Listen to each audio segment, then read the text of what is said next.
بسم اللہ الرحمن الرحیم، لیکچر نمبر 53۔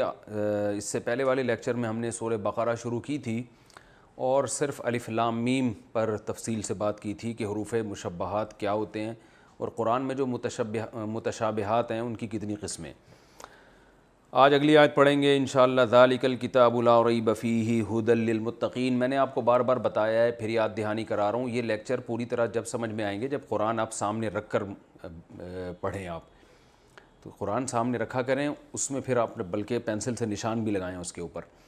ذالک الکتاب، ذالک کا معنی یہ، الکتاب کتاب، لا ریب فیہ، لا کا معنی نہیں، ریب کہتے ہیں شک کو، اور فیہ اس کے اندر، ہدن ہدا کہتے ہیں ہدایت کو، للمتقین متقین کے لیے، پرہیزگاروں کے لیے۔ الذین یہ وہ لوگ ہیں، یؤمنون یکرمون کی طرح، یکرمو جو ایمان لاتے ہیں، بالغیبی غیب پر، ویقیمون الصلاۃ، اقامہ یقیمو آ چکا ہے یہ لفظ پہلے، یقیمو اصل میں تھا یقویمو، یکرمو کی طرح، تو یقیمون تھا یقویمون، یقیمون الصلاۃ، صلاۃ نماز کو کہتے ہیں۔ یہ وہ لوگ ہیں جو نماز قائم کرتے ہیں، ومما، مما اصل میں تھا من ما، من الگ ہے ما الگ ہے، ملا کے بنا دیا مما، من میں نے سے، ما کا معنی وہ چیز، مما اس چیز میں سے، رزقناہم جو ہم نے ان کو رزق دیا ہے، ینفقون یہ خرچ کرتے ہیں، ینفقو یکرمو کی طرح ہے، انفاق کا معنی خرچ کرنا کہتے ہیں نا، انفاق فی سبیل اللہ۔ والذین اور یہ وہ لوگ ہیں، یؤمنون جو ایمان لاتے ہیں، بیما، بی کا معنی ساتھ، ما کا معنی وہ چیز، انزلہ نازل کی گئی، انزلہ اکرمہ کی طرح ہے، انزلہ الیکا جو آپ پر نازل کی گئی، وما اور اس چیز پر بھی ایمان لاتے ہیں، انزلہ جو نازل کی گئی، من قبلکا آپ سے پہلے، وبالآخرتی اور آخرت کے ساتھ، ہم یہ لوگ یوقنون یقین رکھتے ہیں، یقین یوقن عربی میں یہ اردو میں بھی استعمال ہوتا ہے، یوقنون یکرمون کی طرح، یہ لوگ آخرت پر بھی یقین رکھتے ہیں۔ اولئک یہ ہیں وہ لوگ، اولئک جیسے ہاتھ سے اشارہ کیا جاتا ہے، اولئک یہ ہیں وہ لوگ، علی ھدن جو ہدایت کے اوپر ہیں، من ربہم اپنے رب کی طرف سے، واولئک اور یہ ہیں لوگ، ھم المفلحون یہی ہیں المفلحون کامیاب، افلاح اکرام کی طرح، مفلحون مکرمون کی طرح، فلاح کامیابی کو کہتے ہیں، حی علی الفلاح ہے نا اذان میں۔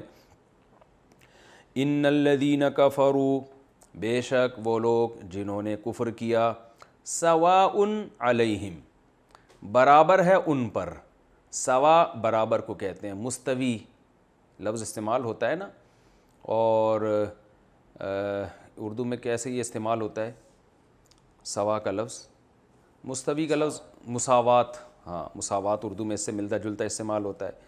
سواء علیہم برابر ہے، انذرتہم، آ کا معنی کیا، انذرتا اکرمتا، صحیح ہے نا، انذار کا معنی ڈرانا، اکرام کی طرح، انذرتہم کہ کیا آپ ان کو ڈرائیں، ام کا معنی یا، لم تنذر آپ ان کو نہیں ڈرائیں، ہم ان کو، یعنی برابر ہے ان پر یہ بات کہ آپ ان کو ڈرائیں یا نہ ڈرائیں، یہ بات ان پر کیا ہے، برابر ہے۔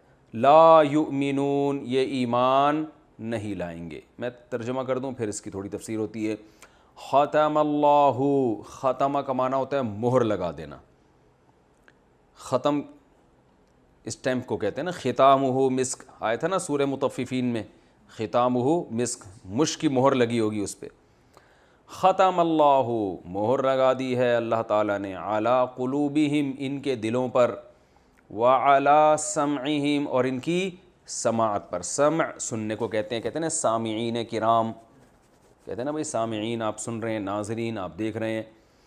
ختم اللہ علی قلوبہم وعلی سمعہم وعلی ابصارہم غشاوہ اور ہے ابصارہم ان کی نگاہوں پر، بصر کسے کہتے ہیں، آنکھ کو، نظر کو کہتے ہیں نا بصر، ابصار اس کی جمع ہے، ان کی آنکھوں پر یا نگاہوں پر غشاوہ پردہ، کہتے ہیں نا غشی طاری ہو گئی، پردہ طاری ہو گیا، تو غشاوہ کسے کہتے ہیں، پردے کو۔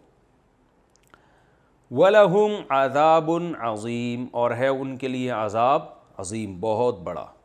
وَمِنَ النَّاسِ، اور لوگوں میں سے بعض ایسے ہیں، من کا معنی سے، لوگوں میں سے بعض ایسے ہیں، من جو یقولو کہتے ہیں، آمنا، اکرمنا کی طرح اصل میں تھا امنا، ہم ایمان لائے، باللہ اللہ پر، وبالیوم الآخر اور آخرت کے دن پر ہم ایمان لائے، وما ہم نہیں ہیں وہ بمؤمنین مومن، حالانکہ وہ مومن ہے نہیں، اوپر سے بول رہے ہیں۔ یخادعون اللہ، دھوکہ دیتے ہیں اللہ کو، یخادع یضاربو، ضارب یضارب مضاربتاً، خادع یخادع مخادعتاً، خداع بھی کہتے ہیں اس کو، دھوکے کو۔ یہ دھوکہ دیتے ہیں اللہ کو، یعنی دینے کی کوشش کرتے ہیں۔ والذین آمنوا، اور ان لوگوں کو بھی جو ایمان لائے، یعنی ایمان والوں کو بھی دھوکہ دینے کی کوشش کرتے ہیں اور اللہ کو بھی۔ یہ کوشش کا ترجمہ میں نے کہاں سے نکالا یہ بتاؤں گا۔ وما یخدعون، اور یہ دھوکہ نہیں دیتے، خدع یخدع، ضرب یضرب کی طرح، اس کا معنی کیا ہے؟ دھوکہ دینا۔ وما یخدعون، اور یہ دھوکہ نہیں دیتے، الا مگر انفسہم، اپنے ہی نفسوں کو، نفس کی جمع انفس، دھوکہ اپنے آپ کو ہی دے رہے ہیں۔ وما یشعرون، اور انہیں شعور نہیں ہے۔ فی قلوبہم مرض، ان کے دلوں میں مرض ہے، بیماری ہے۔ فزادہم اللہ، زادہ کا معنی بڑھا دینا، اللہ نے بڑھا دیا ہے ان کو، مرضاً، مرض کے اعتبار سے، مرض کے اعتبار سے اللہ نے اور ان میں اضافہ کر دیا۔ وَلَهُمْ عَذَابٌ أَلِيمٌ، اور ان کے لیے عذاب ہے دردناک، بِمَا كَانُوا، اس وجہ سے، با کا معنی وجہ بھی آتا ہے، بیما بوجہ اس بات کے، یعنی اس وجہ سے کہ کانو تھے یہ لوگ، یکذبون، جھوٹ بولا کرتے تھے، جھوٹ بولنے کی وجہ سے ان کے لیے کیا ہے؟ دردناک عذاب۔ تو یہ تو لفظی ترجمہ ہو گیا، ایک رکوع سے کچھ زیادہ ہم نے پڑھ لیا ہے، اس کا ہم انشاءاللہ اب ترجمہ کریں گے۔ ترجمہ تو کر لیا، لفظی اس کی جو چھوٹی موٹی گرامر تھی وہ بھی بتا دی ہے۔ ذالک الکتاب لا ریب فیہ، یہاں سے پارے کی ابتدا ہو رہی ہے۔ اللہ نے قرآن مجید کا تعارف کروایا، ذالک الکتاب، یہ کتاب، ذالک اصل میں جب اشارہ کیا جاتا ہے نا ہاتھ سے کسی چیز کی طرف، اس وقت کہا جاتا ہے، گویا اللہ میں اشارہ کر کے اللہ تعالیٰ ہمیں بتا رہے ہیں یہ جو کتاب تمہارے سامنے ہے، پوری کتاب تمہارے سامنے رکھی ہوئی ہے، لا ریب فیہ، اس میں کوئی شک نہیں ہے۔ کیا مطلب؟ اس میں کوئی شک نہیں ہے کہ یہ اللہ کا کلام ہے، ایک بات، اس میں کوئی شک نہیں ہے۔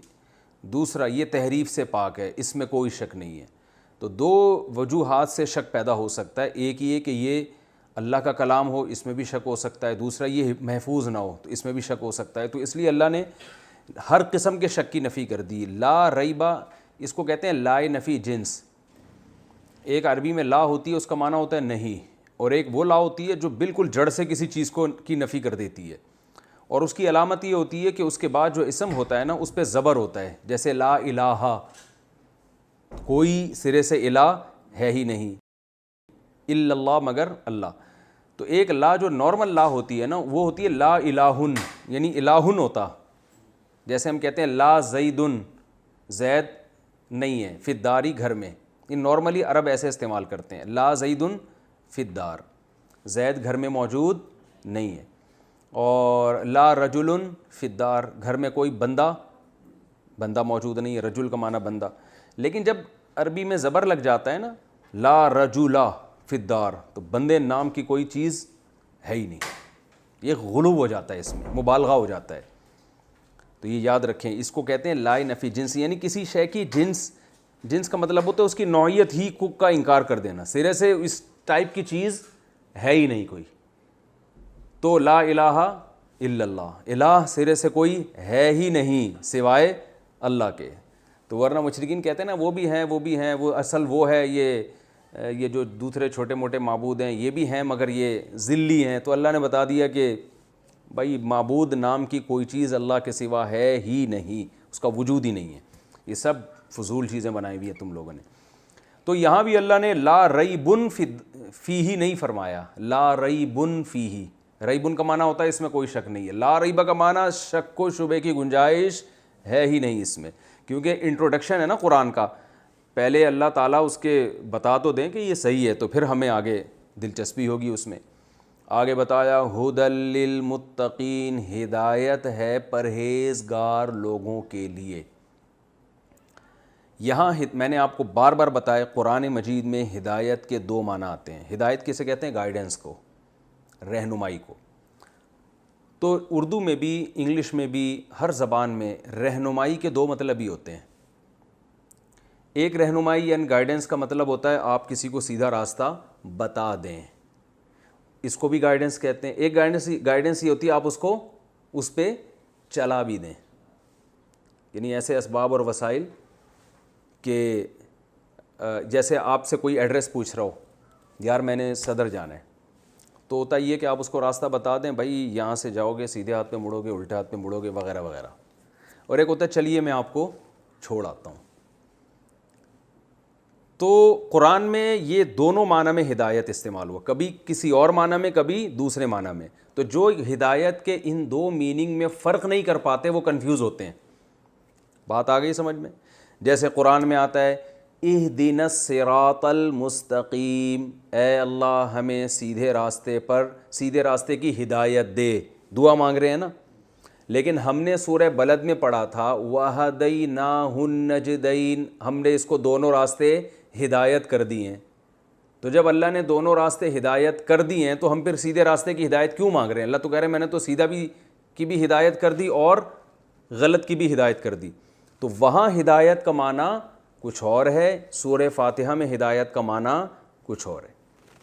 سورہ بلد میں ہدایت کا معنی یہ ہے کہ اللہ نے دونوں راستے دکھا دیے۔ جب سورہ فاتحہ میں ہم اللہ سے ہدایت مانگتے ہیں تو مراد دکھانا نہیں ہے، اے اللہ ہمیں وہاں تک پہنچا دے، چلا دے، یا ہمیں سیدھے راستے پہ چلنے کی توفیق دے دے۔ بات آ گئی سمجھ میں؟ توفیق کا لفظ بہت استعمال ہوتا ہے قرآن و سنت کی اصطلاح میں، کہتے ہیں اللہ توفیق دے گا تو یہ کام کر لیں گے۔ یہ توفیق کی ڈیفینیشن کیا ہے؟ ارے آپ کسی کو بولو یار تم کبھی نماز بھی پڑھ لیا کرو، کہہ رہے ہیں یار اللہ جب توفیق دے گا تو پڑھ لیں گے۔ اچھا، بعض لبرل لوگوں کو اس توفیق کے لفظ پہ بڑا اعتراض ہوتا ہے، کیا جب اللہ ہی توفیق دے گا تو پھر ہم نے جب دینا ہوگا تو دے دے گا، نہیں دے گا تو ہم کیا کریں، وہ تو اللہ کی توفیق سے ہوتا ہے نا۔ تو توفیق کہتے ہیں، توفیق نکلا ہے دیکھیں وفاق، موافقت، اس سے نکلا ہے۔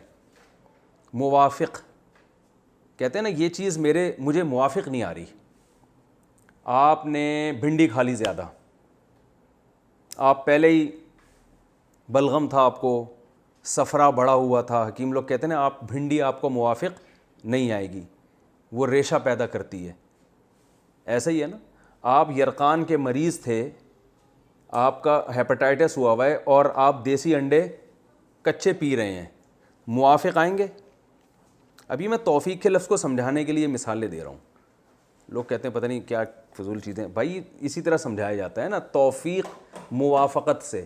کہتے ہیں نا یہ انڈا آپ کو موافق نہیں آئے گا، آپ تو پہلے ہی جگر کے مریض ہیں، تو موافق کا معنی مناسبت ہو جائے۔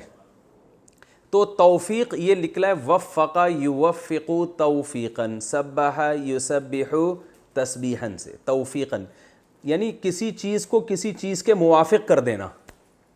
جب ہم کسی اچھے راستے پہ چلنے کی کوشش کرتے ہیں تو ہمارے اگر موافقت ہو جائے اس راستے سے تو اسپیڈ سے چلیں گے، وہ راستہ ہماری نیچر اور طبیعت سے اگینسٹ جا رہا ہو، رکاوٹیں کھڑی ہو رہی ہوں، تو وہ اس کا مطلب وہ ہمارے موافق نہیں ہو رہا۔ تو اللہ کو یہ قدرت ہے کہ اچھے راستے کو آپ کے موافق بنا دے، یہ بھی قدرت ہے۔ بنا دے گا تو ہم کہیں گے اللہ نے توفیق دے دی ہے آپ کو، یعنی یہ راستہ آپ کے موافق بنا دیا ہے۔ اور اگر نہیں ہوگا تو ہم کہیں گے اللہ کی طرف سے توفیق نہیں مل رہی۔ تو اب اس کی اصطلاح میں جو تعریف ہے توفیقی، جعل الاسباب موافقۃ للمطلوب الخیر، گاڑی زبان استعمال کی ہے، آسان سمجھا دیتا ہوں۔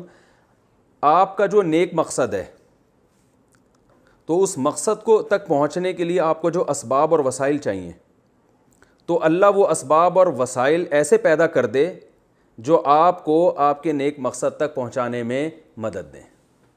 تو کبھی اللہ کی طرف سے نا ایسے حالات پیدا ہو جاتے ہیں, کبھی اللہ کی طرف سے رکاوٹیں ہوتی ہیں تو آزمائش بڑھ جاتی ہے انسان کی.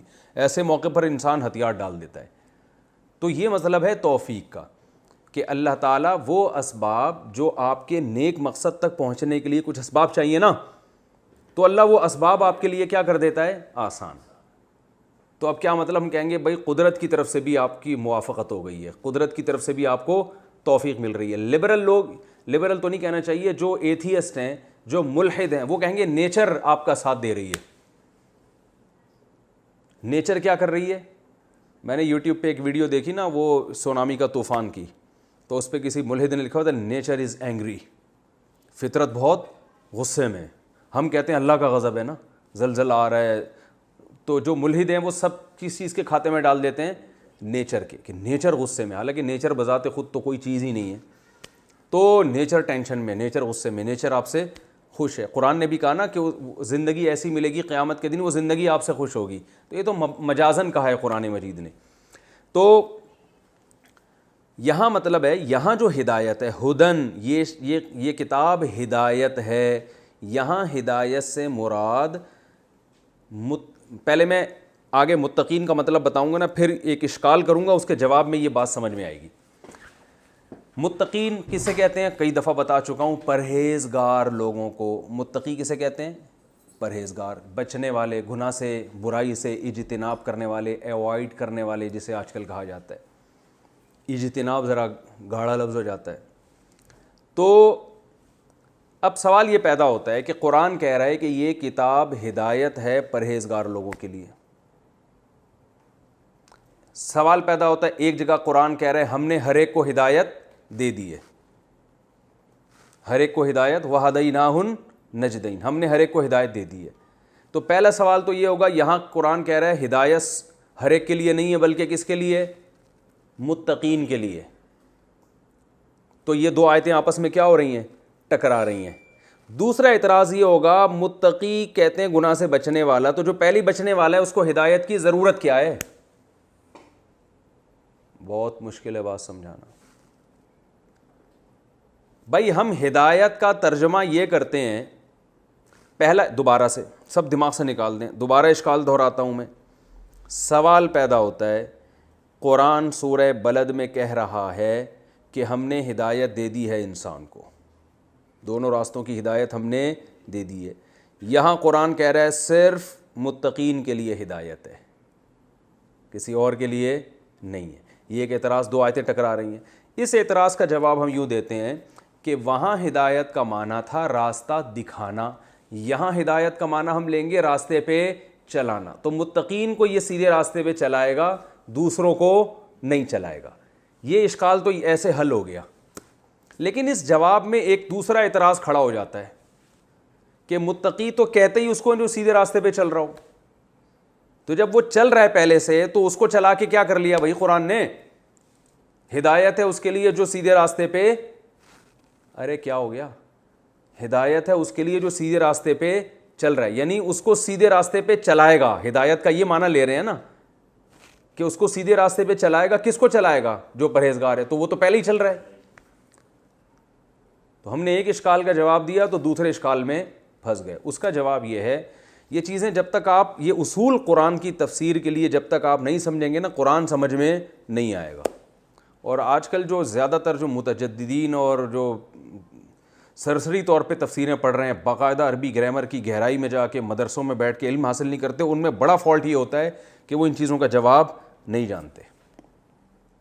تو یہاں یہ بات یاد رکھیں, عربی زبان میں بسا اوقات جب ایسا ہوتا ہے, کئی دفعہ ایسا ہوتا ہے کہ کوئی کام بول کر اس کام کا ارادہ مراد ہوتا ہے, حقیقت میں وہ کام مراد نہیں ہوتا.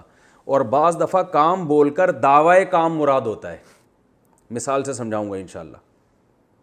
اس کو کہتے ہیں فعل بول کر ارادہ فعل, اور کبھی فعل بول کر دعوی فعل.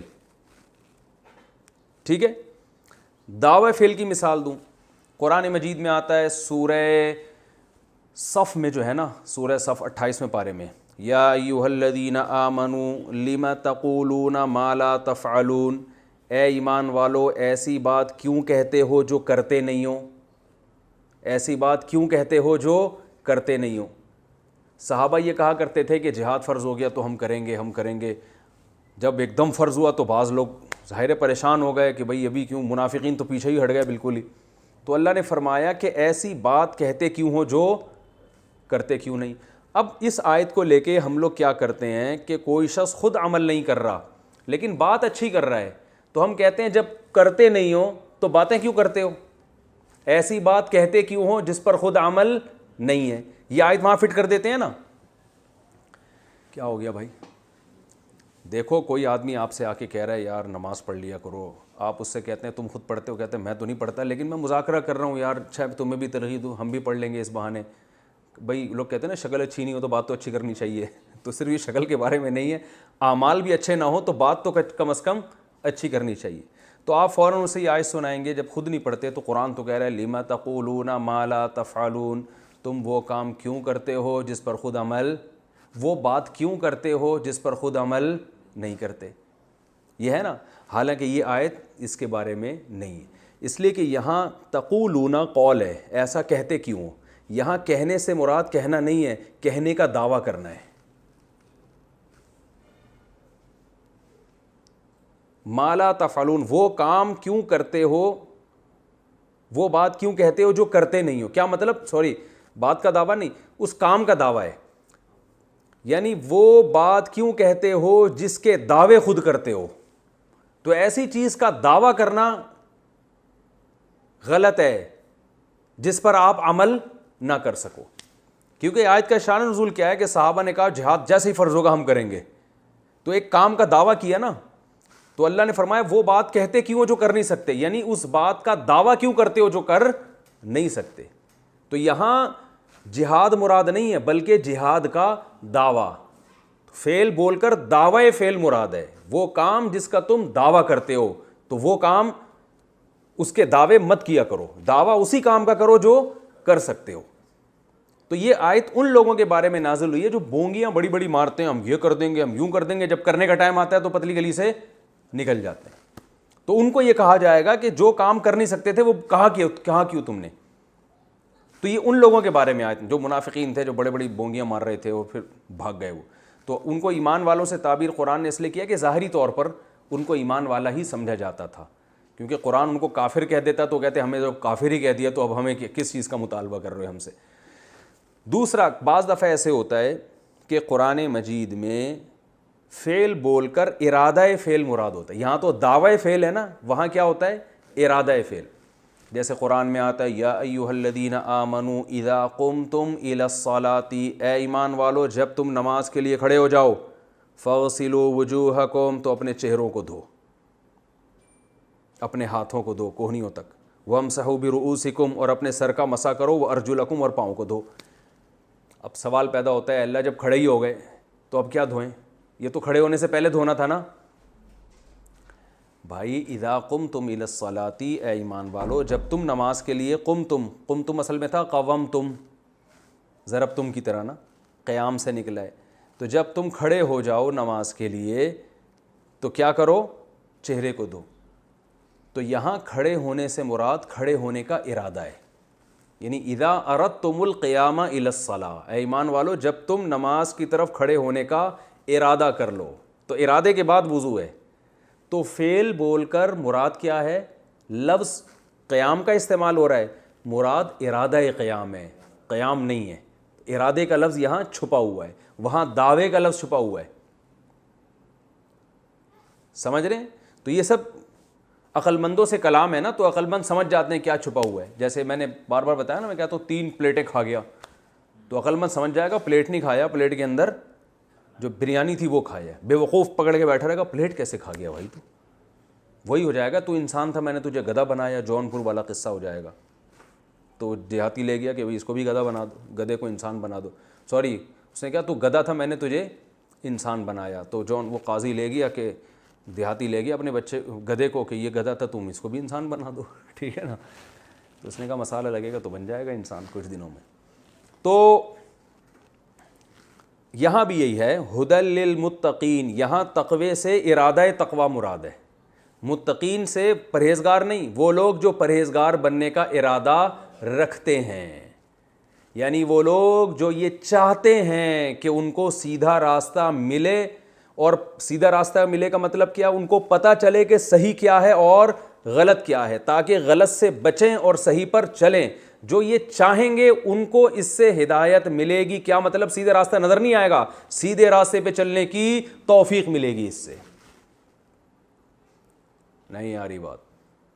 تو اس لیے اللہ نے بتا دیا جن کو ہدایت نہیں ملی نا، جن کم بختوں کو، پڑھ پڑھ کے پاگل ہو گئے، وہ پھر وہیں کے وہیں، وہ چاہتے ہی نہیں ہیں، یا وہ صرف تنقید برائے تنقیدی نیت سے پڑھتے ہیں قرآن کو، ورنہ جو آدمی نیوٹرل ہو کے بالکل حقیقی لبرل بن کے پڑھے گا قرآن، واقعی میں لبرل ہوگا، وہ نام نہاد لبرل نہیں، وہ بالکل لبرل ہو کے قرآن پڑھے گا، تمام فاسد چیزوں کو، اپنے باپ دادا کی رسومات کو اور سب کچھ کو سائڈ پہ لگا کے بالکل نیوٹرل ہو کے قرآن کا مطالعہ کرے گا، تو قرآن کہتا ہے کہ اس کو سیدھا راستہ نظر بھی آئے گا اور چلنے کی توفیق بھی ملے گی۔ اور صحابہ اور تابعین اور بڑے بڑے لوگوں کے ہم واقعات دیکھتے ہیں کہ دو دو آیتیں سن کے پاگل ہو گئے۔ وہ نجاشی کا جو مشہور واقعہ ہے کہ حضرت جعفر طیار نے اس کے سامنے جب سورہ مریم کی آیتیں تلاوت کی ہیں، رو رو کے پاگل ہو گیا، وہیں پر پہلی دفعہ قرآن سن رہا تھا، اور سارے پادری چونکہ وہ نیوٹرل تھے، ان کو اسلام سے دشمنی نہیں تھی، نہ کوئی مسلمانوں سے ان کی جنگیں ہوئی تھیں، نہ کوئی اسلام سے دشمنی تھی،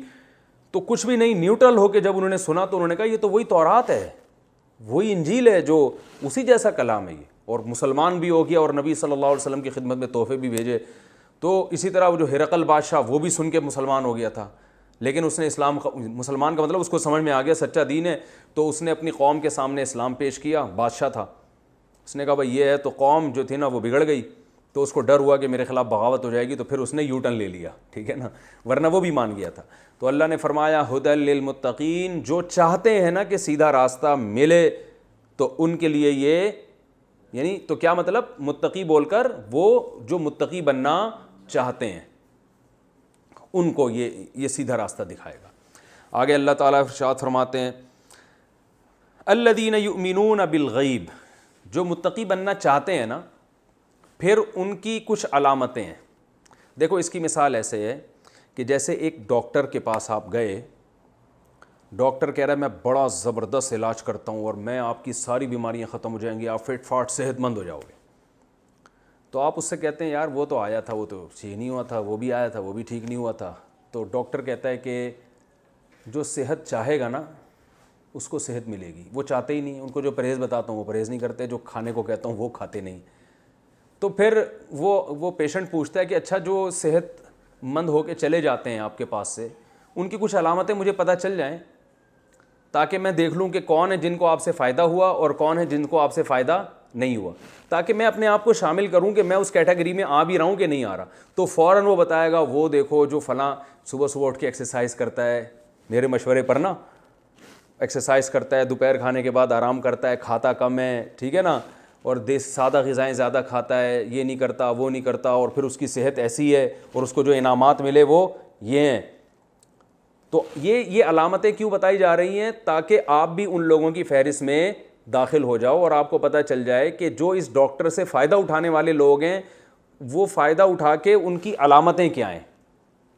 کیونکہ جب ہم علامتوں سے کسی بات کو ڈیفائن کرتے ہیں نا کہ مثال سے کہ یہ فائدہ اٹھانے والے اور یہ فائدہ نہ اٹھانے والے، تو فوراً انسان کے لیے فرق کرنا آسان۔ تو اللہ نے بھی بتایا جو متقی ہوں جن کو ہدایت ملے گی ان کی علامتیں یہ ہیں، جو بالکل واضح علامتیں تمہیں فوراً دیکھ کے نظر آ جائیں گی کہ کن لوگوں کو فائدہ ہوا، تو تاکہ تمہیں بھی پتہ چل جائے کہ تمہیں اگر فائدہ ہوا تو تمہارا انجام بھی ایسا ہی ہے، تمہارے اندر بھی یہ علامتیں ظاہر ہوں گی۔ تو کچھ علامتیں ایسی ہیں جن کا عقیدے سے تعلق ہے۔ پہلی علامت الذین یؤمنون بالغیب، یہ وہ لوگ ہیں جو غیب پر ایمان رکھتے ہیں، کیونکہ جو لوگ ملحد ہیں نا، جتنے بھی آپ یوٹیوب پہ دیکھیں ملحد لوگ، ان کی سب سے پہلی دلیل یہ ہوتی ہے کہ نظر کیوں نہیں آتا اللہ، جنت نظر کیوں نہیں آتی، وہ ظاہری آنکھوں پہ یقین رکھتے ہیں بس۔ تو اللہ فرماتے ہیں جو یہ ضد کرے گا نا ہٹ دھرمی کہ نہیں مجھے بس جو دیکھوں گا وہی اسی پر ایمان لانا ہے، اس کو یہ ضدی ہے، کیونکہ علامتیں اتنی زیادہ ہم نے دنیا میں قائم کر دی ہیں اپنے وجود کی، اپنے دلائل کی، کہ دیکھنے کا مطالبہ کرنا یہ کیا ہے؟ ضد ہے. بہت سی چیزیں دیکھتا نہیں ہے انسان، دلیل سے یقین کر لیتا ہے. آپ بند کمرے میں بیٹھے ہو، گھڑی پہ 12 PM لکھا ہوا ہے، آپ یقین کر لو گے کہ سورج نکلا ہوا ہے، حالانکہ آپ نے دیکھا نہیں ہے. اب بھی اگر کوئی کہے نہیں سورج نہیں نکلا ہوا، ساری گھڑیاں ایک ہی ٹائم بتا رہی ہیں کہ جی دوپہر کا 1 بج رہا ہے، اور آپ کو نہیں سورج نہیں نکلا ہوا کیونکہ میں دیکھ نہیں رہا. تو یہ ایسا ضدی ہے کہ اس کو سیدھا راستہ مل نہیں سکتا. اس لیے اللہ نے پہلی علامت بیان کی کہ جو ضدی نہیں ہوتے، یؤمنون بالغیب، غیب پر ایمان رکھتے ہیں. مطلق غیب پر نہیں، وہ غیب جس کے وجود کے دلائل قائم ہو چکے ہوں تو اس کو بن دیکھے مان لیتے ہیں. وہ یہ ضد نہیں کرتے، اپنے آپ کو عقل کل نہیں سمجھتے کہ میں جب تک دیکھوں گا نہیں. جیسے فرعون نے مطالبہ کیا موسیٰ تمہارا رب کہاں ہے، تم سیڑھیاں لگاؤ. حامان سے کہا نا سیڑھیاں لگاؤ، میں آسمان پہ جا کے ذرا خدا کو دیکھ کر آنا چاہتا ہوں. تو اللہ کہتے ہیں یہ تکبر اس نے کیا اور پھر اللہ نے اس کو غرق کر دیا، تباہ کر دیا. تو بہت ضدی فضول باتیں شروع کر دی تھی اس نے. تو یہی آج کل جو ایتھیسٹ ہیں وہ اسی طرح کی کہ ہمیں قبر کا عذاب تو نظر نہیں آتا، ہمیں تو پل صراط نظر نہیں آ رہا. تو بھائی تمہاری اوقات کیا ہے؟ تم نے دیکھا کیا ہے؟ یہ تو اللہ نے کچھ تھوڑا سا دکھا دیا تمہیں. تو اللہ فرماتے ہیں پہلی علامت الذین یؤمنون بالغیب، غیب پر یقین رکھتے ہیں. وَيُقِيمُونَ الصَّلَاةَ، اعمال میں کیا ہے؟ عمل میں 2 اعمال قرآن پورے آپ سورہ ناس تک دیکھیں گے، 2 چیزوں کو قرآن ساتھ ساتھ لے کے چلتا ہے. ایک نماز اور ایک زکوٰۃ. یعنی اللہ کی راہ، کبھی زکوٰۃ کا لفظ استعمال کرے گا قرآن، کبھی کہے گا اللہ کی راہ میں خرچ کرتے ہیں. تو اس سے اصل میں جو میں نے بار بار بتایا نا کہ قرآن جزیات بیان کرتا ہے، مقصد ایک اصول بیان کرنا ہوتا ہے. نماز اصل میں جسمانی عبادت ہے، اس میں باڈی تھکتی ہے، صبح اٹھنا پڑتا ہے، وضو کرنا پڑتا ہے، سردیوں میں بعض دفعہ چل کے جانا پڑتا ہے مسجد میں. یہ باڈی کی ریکوائرمنٹ یہ ہے کہ آپ پڑے رہو بستر پہ، اٹھے نہیں. انسان دوستوں کے ساتھ بیٹھا ہوا ہے تو اٹھنے کا دل نہیں چاہے گا. تو یہ جسم کو کھپانا ہے. اور دوسری چیز قرآن بار بار بیان کرتا ہے پیسہ خرچ کرتے ہیں. کیونکہ دیکھیں جب آپ کو کسی سے محبت ہوتی ہے، والدین کی مثال لے لیں تو والد صاحب کہتے ہیں نا یہ بیٹا میرا بڑا فرما بردار ہے، تو اس کا کیا مطلب ہوتا ہے؟ کہ اپنے جسم کو بھی میرے لیے کھپاتا ہے اور اپنا مال بھی مجھ پہ خرچ کرتا ہے. بعض بچے ایسے ہوتے ہیں ابا کی جسمانی خدمت بہت کرتے ہیں، پاؤں دبا دوں، پانی لے آؤں، یہ کروں وہ کروں، بہت دن رات ایک کر دیا انہوں نے. ساری رات ابا کے آگے ہاتھ باندھ کے کھڑے ہوئے ہیں کہ ابا کو رات کو آنکھ نہ کھل جائے، کوئی پریشانی نہ ہو. کرسی پہ بیٹھے ہوئے، اسپتالوں میں دیکھا ہوگا بیمار والدین کی خدمت کیسے کر رہے ہوتے ہیں. لیکن ان کو پیسوں کی محبت اتنی ہوتی ہے کہ ان کو ڈر ہوتا ہے یار ابا پہ خرچہ نہ ہو جائے، خرچہ نہ کرنا پڑ جائے. تو اس خرچے کے چکر میں جسم کو کھپایا ہوا ہوتا ہے انہوں نے، خرچہ نہ کرنا پڑ جائے یار، یہ پیسے نہ. تو یہ فرما بردار ہے مگر اس میں بہت بڑا نقص ہے. بعض ایسے ہوتے ہیں وہ کہتے ہیں یار ابا کے سامنے وہاں ہاسپٹل میں ابا کے سامنے بیٹھنا، ان کی خدمت کرنا، یار پیسہ دبا کے خرچ کرتے ہیں ابا پہ. ان میں پیسوں کی لالچ نہیں ہوتی، وہ خدمت کے لیے بندہ رکھ لیں گے اور خود یہ ٹینشن لینے کے لیے تیار نہیں ہے کہ یار دکان چھوڑ کے میں ابا کے پاس بیٹھوں آ کے اور پھر ابا کی خیریت. بھائی اتنی ٹینشن یار، ایک نرس خرید کے باقاعدہ، ٹھیک ہے نا، کرائے پہ نہیں، باقاعدہ پوری نرس 2 کروڑ میں خریدی اور ابا کو گفٹ کر دی، یہ 24 گھنٹے آپ کی خدمت کرے گی. وہ جس پسینہ نہیں بہایا جاتا، ان کو ٹائم نہیں دیا جاتا. وہ امریکہ سے بیٹھے بیٹھے فون کر رہے ہوتے ہیں یار ابا کو جتنے پیسوں کی ضرورت ہو نا، یہ چیک دے رہا ہوں، بلینک چیک ہے، بس یہ خرچ کرتے رہنا، مجھے ٹینشن، میں سو رہا ہوتا ہوں، میرے سونے کا ٹائم ہوتا ہے، مجھے کوئی ڈسٹرب نہ کرے. یہ صبح میرا آفس ٹائم ہے، اس میں کوئی مجھے ڈسٹرب نہ کرے. چھٹیوں میں جب پاکستان آؤں گا تو ابا سے ہیلو ہائی کر لوں گا. دونوں قسم کے لوگ مارکیٹ میں ہول سیل کے حساب سے موجود ہیں. ابا بے وقت فون کر لیں تو ان کو میٹر گھوم جاتا ہے، یار یہ میرا آفس ٹائم ہے، کیا ہر وقت کوئی بے تکا فون. تو اللہ کو محبت چاہیے اپنی مخلوق سے کامل. اللہ کہتے ہیں میرے غلام بن کے رہو، تو جان بھی کھپانی ہے اور مال بھی. جان کھپانے میں کیونکہ سب سے زیادہ جان نماز میں کھپتی ہے. رمضان 1 مہینے کا ہے، حج پوری زندگی میں 1 دفعہ کا ہے، اتنا بڑا مسئلہ نہیں ہے. اور کسی عبادت کو بھی اللہ نے مشکل کہا ہی نہیں ہے، نہ روزے کو اللہ نے مشکل کہا اور نہ اللہ تعالیٰ نے حج کو مشکل کہا ہے. نماز ایک ایسی عبادت ہے جس کو قرآن نے خود مشکل کہا ہے، وَإِنَّهَا لَكَبِيرَةٌ إِلَّا عَلَى الْخَاشِعِينَ. یہ بڑی مشکل عبادت ہے، سوائے ان لوگوں کے لیے جن کے دلوں میں اللہ کا خوف ہے. خود اللہ نے اس کو مشکل کہا ہے, کیونکہ پوری زندگی بھائی جب سے بالغ ہوئے تھے کنٹینیو ایک کام کرتے چلے جانا, پھر صبح اٹھ رہے ہیں نیند قربان کر رہے ہیں, آفس ٹائم ہے وہ چھوڑ کے جا رہے ہو, آپ دکان پہ رش لگا ہوا ہے, جماعت کا ٹائم ہو گیا, تو ایک دو چار دن کی بات نہیں ہے, پوری زندگی, نہ سفر میں معاف نہ حضر میں معاف. تو اللہ فرماتے ہیں جو اس سے ہدایت حاصل کرتے ہیں نا, ان کی علامتیں یہ ہیں کہ پہلی علامت غیب پر ایمان رکھتے ہیں, دوسری علامت یقیمون الصلاۃ, نماز قائم کرتے ہیں. اقامت کہتے ہیں نماز پڑھنے کا ذکر نہیں ہے, قائم کرنا. عربی میں تقویم کہتے ہیں تیر کو سیدھا کرنے کو, تو مطلب نمازوں کو بالکل کیا کر دیتے ہیں, سیدھا. ٹرخانے والا کام نہیں ہے, اس میں جماعت کی نماز بھی آ گئی, خشوع و خضوع سے بھی آ گئی, کیونکہ جو کام کنٹینیو ہوتا ہے نا, انسان پھر لاؤبالی پن سے وہ شروع کر دیتا ہے. تو اس لیے اللہ نے نماز کے لیے پڑھنے کے بجائے کون سا لفظ استعمال کیا, اقامت. تقویم الرمح عربی میں کہتے تھے تیر کو سیدھا کرنا, تو تیر کتنا سیدھا کیا جاتا ہے نا تب چلتا ہے وہ. تو یہاں بھی اللہ نے نماز قائم کرنے کا کہ نہ ان میں جسمانی سستی ہوتی ہے میرے حکم کی بجاوری میں, اور نہ مال خرچ کرنے سے رکتے ہیں. یہ مجھے خوش کرنے کے لیے پیسے بھی لگاتے ہیں, اور مجھے خوش کرنے کے لیے جسمانی اپنے ٹائم بھی. یہ نہیں کہ جو سس بچہ تھا نا, ابا نے مجھے فون کیوں کر لیا بے وقت, ابھی تو میرا آفس ٹائم تھا, یہ تھا تو وہ تھا, تو یہ سب چیزیں نہیں. اللہ فرماتے ہیں جب حی علی الصلاۃ کی صدا گونجے گی, سارے کام دائیں بائیں کر کے میرے سامنے جھکتے ہیں. تو یہ علامت ہے.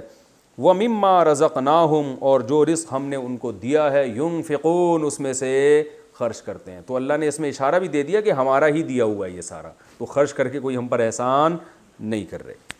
تو یہ آج کا انشاءاللہ اتنا کافی ہے, پھر اگلے لیکچر میں ہم آگے چلیں گے.